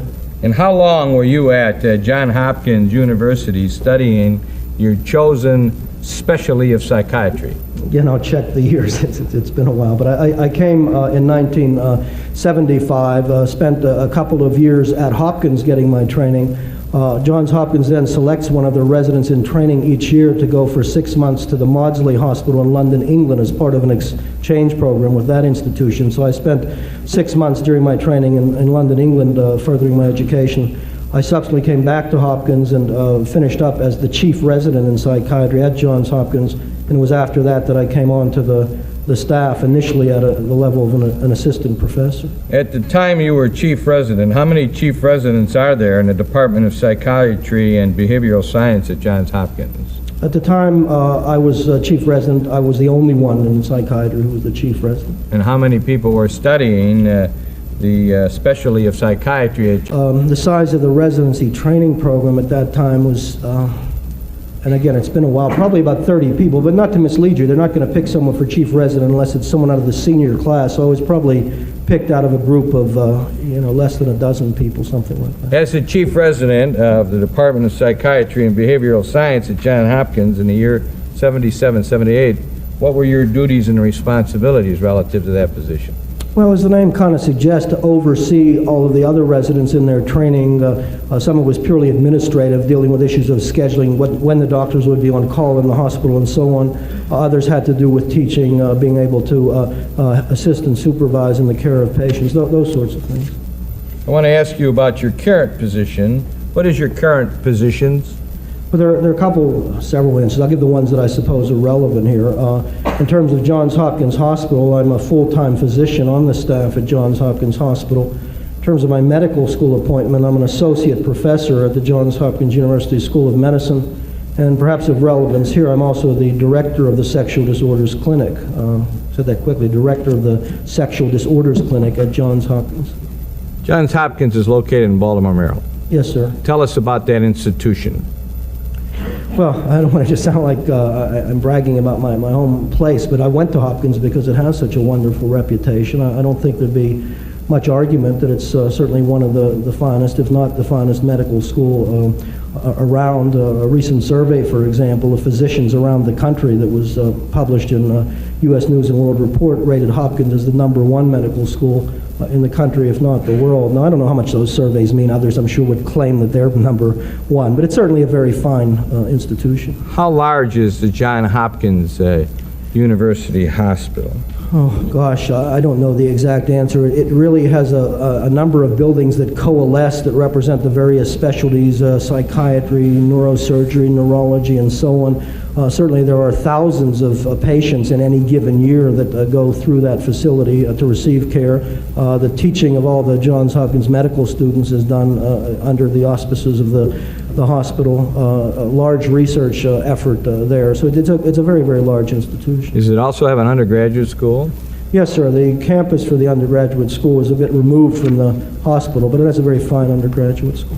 Okay, is it been in existence, that is Johns Hopkins University, been in existence for a period of time?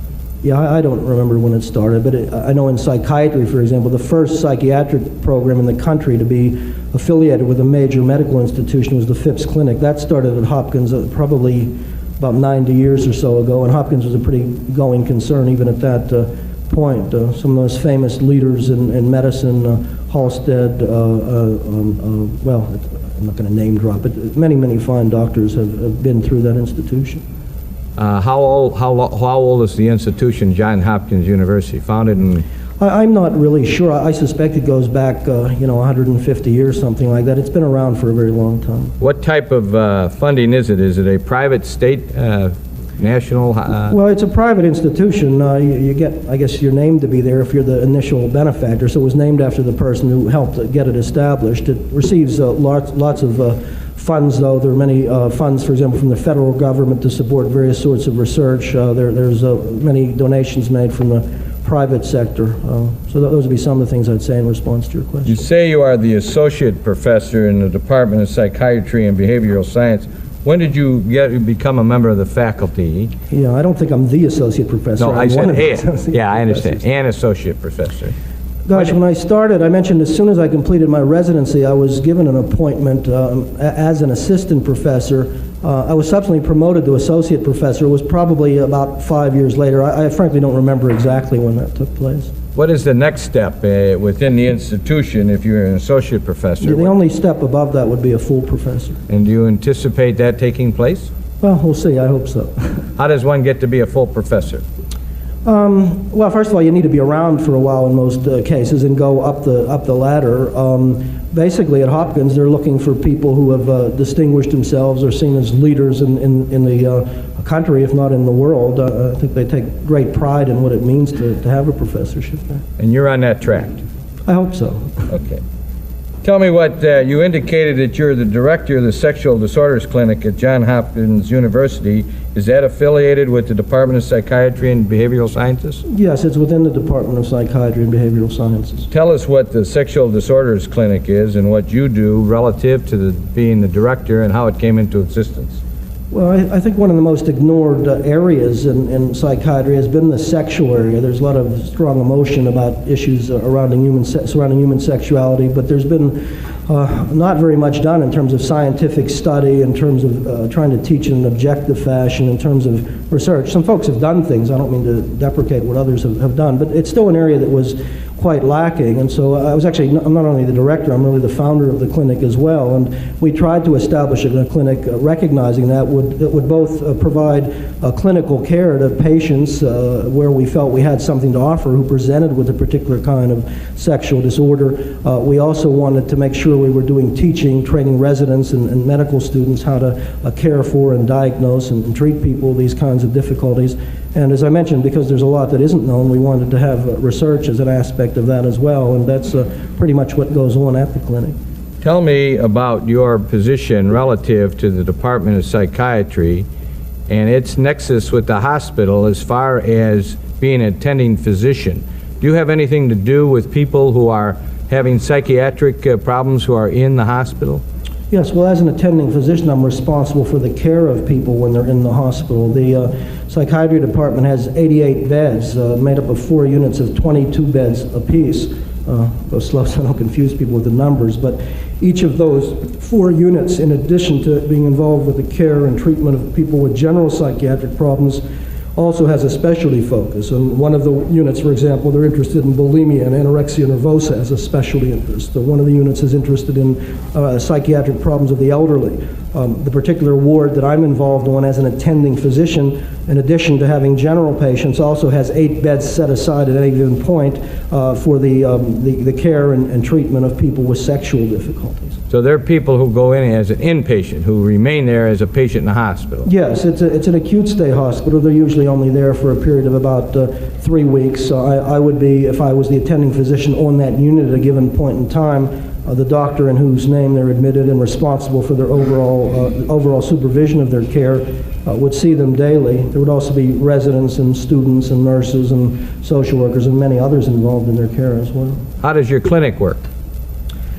Well, the clinic has, as I mentioned, both an inpatient and outpatient component. Most people that we evaluate are pre-screened as outpatients initially to make sure that we're clear on who we might be bringing in the hospital and whether we even think we have anything to offer. We certainly can't help everybody we see. Those that we think we can help are usually brought in the hospital to take a very, very close look at them. We're often dealing with people who, if treatment fails, could pose some level of risk to innocent individuals. Not nearly the level of risk that we're talking about here, but nonetheless some risk. So we want to make sure they're in a secure and structured setting, which is the kind of setting in which their behavior can most easily be controlled, and try to persuade ourselves, if we're going to then treat them later on in the community, that we are doing so in as safe a way as possible. So the average length of stay for inpatient is about 3 weeks time. I'm not sure if you're stopping me. You put your hand up. Did you? No, that's just that nervous habit. Oh, okay. No, not at all. The clinic itself, then, you also deal with people who don't go in inpatient and or people who have been inpatient who continue to be treated. Many of the people who have been inpatient, we will then follow in the community on an outpatient basis. I think at the present time we probably have close to 200 people on the roster that we treat in that fashion. But clearly, if at any given point we have evidence that suggests that there's a heightened risk to the community, we want to quickly be able to get the person back in the hospital and try to regroup to make certain that before they're back on the streets, we've done our best to keep them safe. Now, I don't want to mislead. We can't always succeed in that, and we do the best we can. I think, in fact, we've had a very, very high success rate, thank God, but I didn't want to mislead and present it as though, gee, everybody we treat, we know when to get him and we know when to get him out. But we try to work it in that fashion, and I think we do a reasonably good job. What kind of sexual disorder people do you see, both inpatient and the outpatient? What kind of people, what kind of sexual disorders? Well, we see a variety of them. One type of person we would see, for example, would be persons who are sexually attracted to children. The jargon term that's used to describe a person who's that kind of a sexual orientation is pedophilia. And so I think probably the largest category that we've seen are those sorts of individuals. Again, we don't decide if they should or shouldn't go to jail. That's not a medical issue, but most of those people, whether sooner or later, are in the community, and so we're trying our best to make them as safe as possible while they're out there. We've also seen a large group of exhibitionists. I think that's probably our second largest category. Again, anyone's capable of exposing themselves, I suppose, but normal people aren't having to repeatedly fight off urges to do that. To stay out of trouble. And so we see this group of people, and they need, in our judgment, treatment, and we've often treated them. We've seen a variety of others as well. I don't know how much time you want me to take to go into it. I can, but that gives you, I think, the flavor of the kinds of people we deal with in general. Doctor, I'm going to ask that a book be marked for purposes of identity.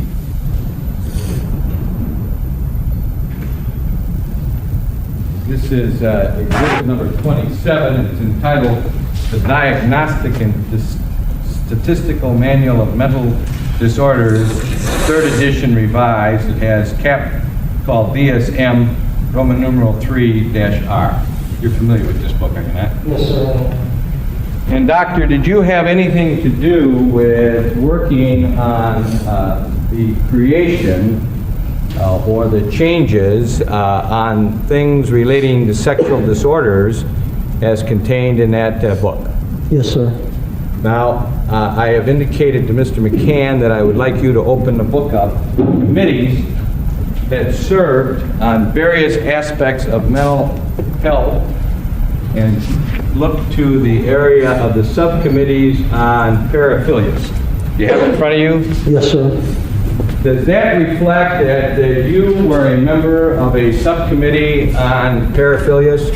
Yes, sir, it does. Does it indicate that another doctor by the name of Judith Becker is likewise on that committee? Yes, sir, it does. Does it likewise indicate that a gentleman by the name of Park Dietz, a doctor of psychiatry, was also on that committee? Yes, Park Dietz is also a member of that committee. There are about 9 of you that were on that committee.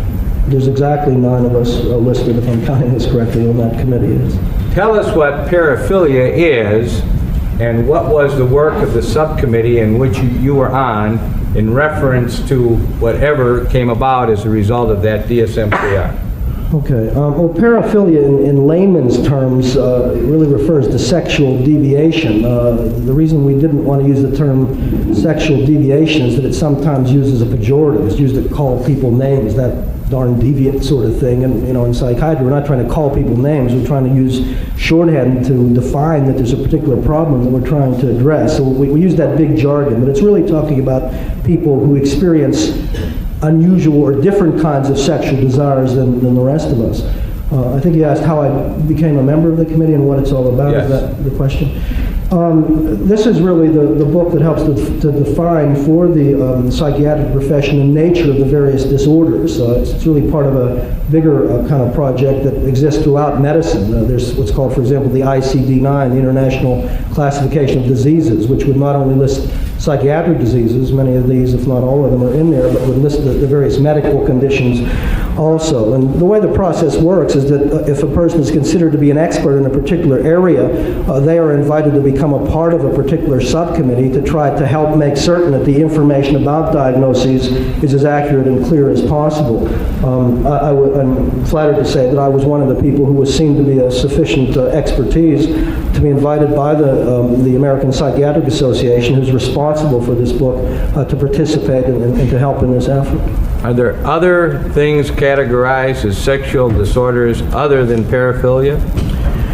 The major sexual disorders are the paraphilias. There's a distinction that's made which talks about sexual dysfunctions, and that really refers to people who are having difficulties functioning sexually in the intimate aspects of relationships. The people who, in making love, for example, aren't able to consummate the sexual act. So people who are struggling in that way.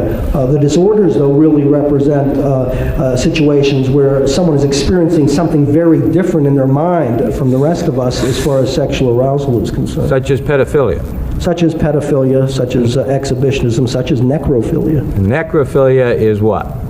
Necrophilia, and I know because we talked ahead of time, of course, that we'll go into more detail, but to just give it simply here, necrophilia involves a situation where if a person is having thoughts and about dead bodies, that causes them to become sexually aroused. Well, the last thing that most of us are going to become when we think about dead bodies is sexually aroused. We become disgusted and all sorts of feelings other than erotic feelings. So clearly, an individual who's aroused by these kinds of thoughts, and as I said, I'll go into greater detail later, is experiencing something very abnormal, and it therefore is one of the sorts of paraphilias that we talk about. Now, that is also known as the Bible for psychiatrists? Well, in quotes, I don't mean, that could sound sacrilegious, it isn't meant to be that way, but people will just talk about it in the sense that is the Bible of psychiatry. So that book and that subcommittee that you were on was just one of many other subcommittees relating to the field of psychiatry. That's correct. I mean, it could be subcommittees dealing with mental retardation, for example, and they would invite the people that they felt were the leading experts in that to be a part of that committee. Okay. Now, tell us as it relates to your activities at the Johns Hopkins Mental Institution, what do you do in that hospital, and what have you done over the years pursuant to your expertise, or not your expertise, but your field of endeavors? Okay, well again, I think you meant the Johns Hopkins Medical Institution, That's not right. mental institution. Medical.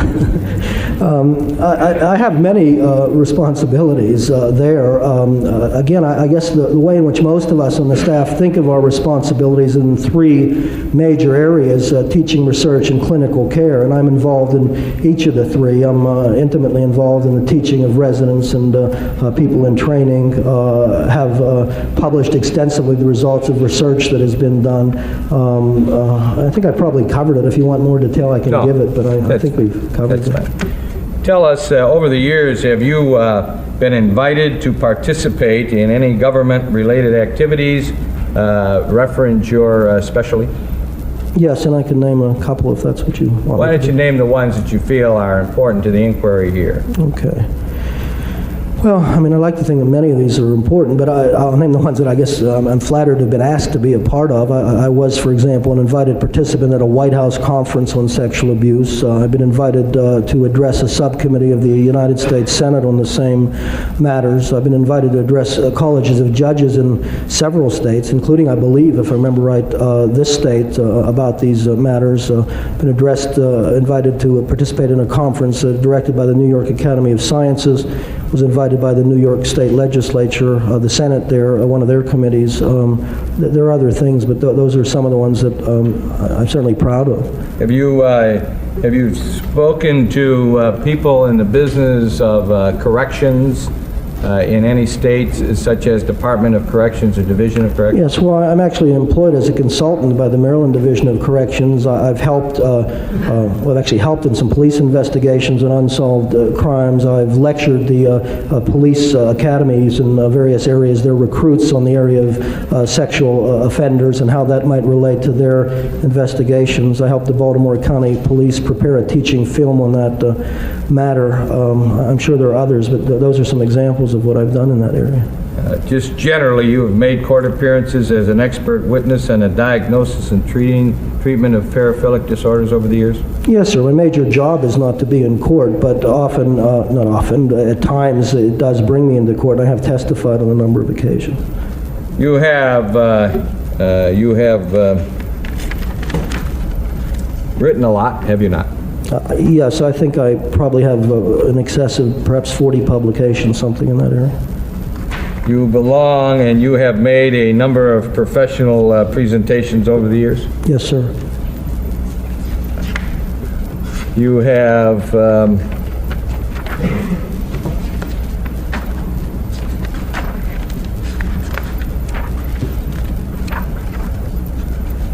You ever been a recipient, or have you ever been nominated to be the recipient of any distinguished type of awards relative to your field of endeavor?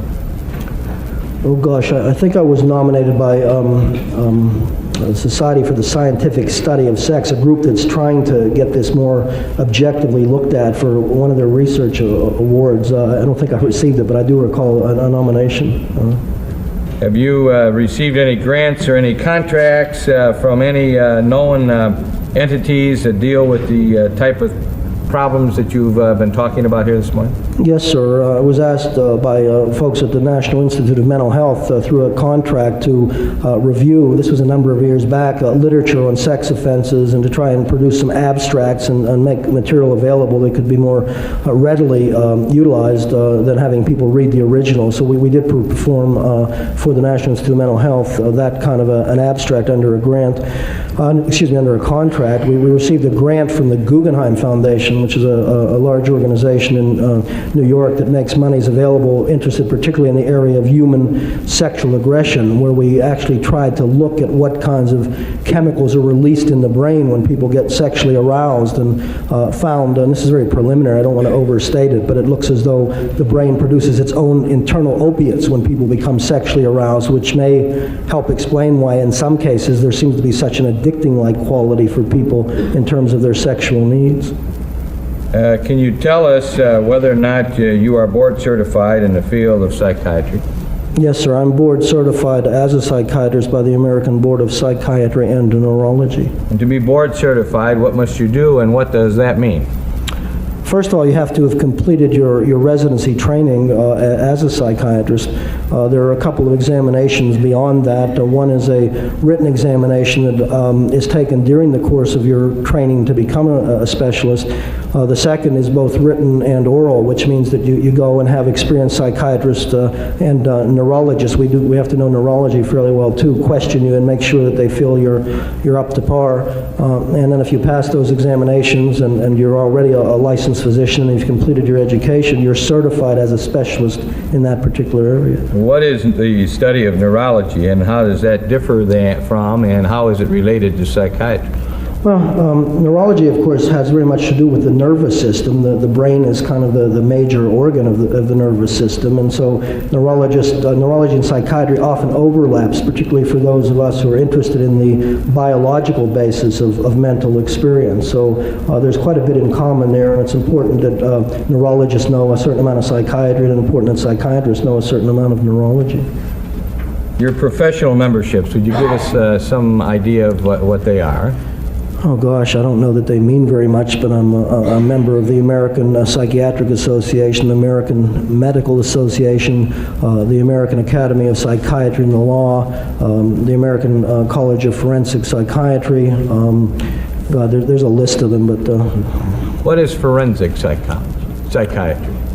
Well, forensic psychology. Yeah, well, there's forensic medicine, forensic psychiatry, forensic psychology. Forensic really refers to when a particular specialty interfaces with the law. A forensic pathologist, for example, might be someone who does pathology in terms of his medical practice, but might be called into a courtroom as an expert if there's a need for a pathologist to come into the courtroom. And talk about like cause of death and things. Yeah, that would be an example. And so obviously in working with people such as those who are oriented towards kids, if treatment fails there, they can come into the attention of the courts. In fact, they often, almost always, have come to the attention of the courts before we even see them. So my work, even though I'm not primarily someone who's training to come to a courtroom, will, because of the interface between psychiatry and the law, at times bring me into a courtroom. Your Honor, I'm going to ask that, and I've gone over this with Mr. McCann, Dr. Berlin's detail be marked as an exhibit and be received in evidence. And then I will tell the court what I wish to do. I've already told Mr. McCann. How has it been marked? I'm sorry, defendant's exhibit 28. That's your detail, is it not? I would move it's received in the evidence, Your Honor. Any objection? No. It's received. With that in mind, Your Honor, I might suggest that from pages 3 through 12, actually the top part of page 13, on the different publications that Dr. Berlin has written related to sexual disorders, those same pages contain his additional publications, also his professional presentations. And I would ask leave of the court, I've had 14 of these printed so that I can let the jury look at it so that Dr. Berlin doesn't have to go down each and every one of these, but he can earmark the ones that he wants to bring to the jury's attention and for the attention of the record, so I may move him in as an expert. Do you have any objection to that, Your Honor? Mr. McCann? No objection. We'll do the same with Dr. Dean's petition. As these are being passed out to the jury, Doctor, would you kind of look through yours? And what I'd like you to do is to, as you go through the pages, suggest to the jury where on that page is something that has something to do relative to the kinds of things that you feel are important for the inquiry that's being made in here, so you can bring it to their attention that you've been involved in that or a related area. Can you do that? Oh, wait till they get it. Haven't got it.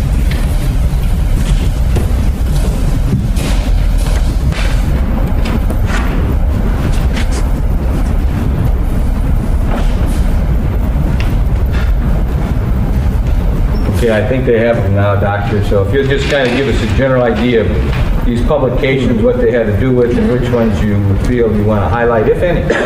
Well, again, I don't know. I didn't, we've talked before. I didn't really go through this part of things, but just looking through here, and I think, for example, the second publication talks about the eroticized violent crime. That's obviously relevant to things that we're talking about here. Further down, you'll see it's just a commentary, actually, but it's on the topic of sexual addiction and compulsive sexual behaviors. I suppose that kind of thing is relevant. I would think if people look through and get some sense of the titles, it almost just stands out how that's related to the things we'll be talking about. So I don't have any particular sense of wanting to say, gee, you really got to look at that one. I think people can make their own judgments about that.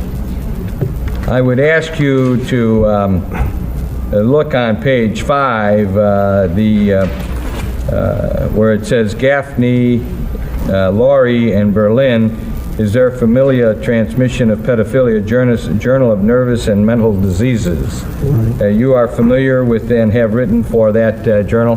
Well, yes, this is an article that the three of us published in that journal, and we're really trying to, as I say, get things more on a scientific grounds here, and we're trying to see pedophilia as a disorder. When you have medical disorders, you like to learn about them. You like to learn what factors might increase the risk of somebody having them. A lot of things tend to run in families, diabetes, for example, hypertension, and so the question was, is this the situation where people are finding children to be a stimulus for sexual excitement? Is there any evidence that runs in families? And indeed, in that study, we demonstrated that there does seem to be a familial predisposition, whether that's kind of transferred through life experiences, whether it's transferred through biology is a basis for further research. But certainly, as a matter of fact, there did seem to be a biological predisposition, or predisposition, I guess is as good a word as any. The bottom of page 5, there is treatment of sexual offenders. Would you tell us what that is with anti-androgenic medication? Yeah, anti-androgenic medication. One of the problems with many sex offenders is the driven nature of their behavior. If I can kind of put this in layman's terms, if somebody's hungering sexually for children, we don't know enough yet about the biology of why children are causing them to feel sexual arousal. If we can at least lower the intensity of that hunger, the hope is that will enable their behavior to be more responsive to the dictates of their conscience and intellect, rather than being driven by lusts or passions or desires that are not only going to destroy their life in the long run, but can cause injury and harm to innocent other people. On page 6, I would like you just to refer to some of the professional presentations where you, as an invited participant, dealt with the kinds of things that you're going to be talking about here today. There's I'm- a number of them, aren't there? Yes, I wasn't sure if you were asking me a Yeah, question. basically, you have made all kinds of presentations in different parts of the United States concerning paraphilia and things related to that, correct? Yes, sir. And that goes on for just a whole bunch of pages where you have done that often and quite often, correct? Yes, sir. And most of those were things that you talked about relating to the area of paraphilia and sex offenders and things of that nature. Yes, sir. 50, 60, 70 of such presentations, if not more? I don't know, sir. I haven't counted them, but if you have them, I'm sure Quite a bit. a lot, yes. Your Honor, I think the point has been made, and I can then ask your deputy to pick up the details as long as you're satisfied the jury doesn't need them any longer. I don't know the view, but I'm not looking at it. I don't know whether they need them any longer or not. Let's find out whether the state wishes to voir dire this. I'm going to voir dire, but not off that. I'm going to voir dire, but not off that. Okay. Now, you've made appearances on such shows as Face the Nation, 60 Minutes, and things of that nature. Yeah, I don't know how much being in the media means, but yes, sir, I've been on Face the Nation, Nightline a couple of times, 60 Minutes, those sorts of things. For academic reasons? Well, they've obviously approached me. I've never approached anyone in the media about being one, but there were issues they were discussing where I suppose they felt my expertise might help to educate the public. At least I hope that's what they felt, and that was my desire, and so I accepted their invitations. Doctor, have you also been involved in making a documentary for PBS relating to people with sexual disorders? Well, I didn't make it, but it focused very heavily on the Hopkins program. It talked in particular about pedophilia. It, I think, was quite balanced, talked both to victims and offenders. Was talking a good deal about the concept I talked about earlier of trying to lower the drive that seems to push the behavior. And yes, sir, I was a part of that. It was a very good film. I think it was ultimately nominated for an Emmy, and in fact got a second place award in that.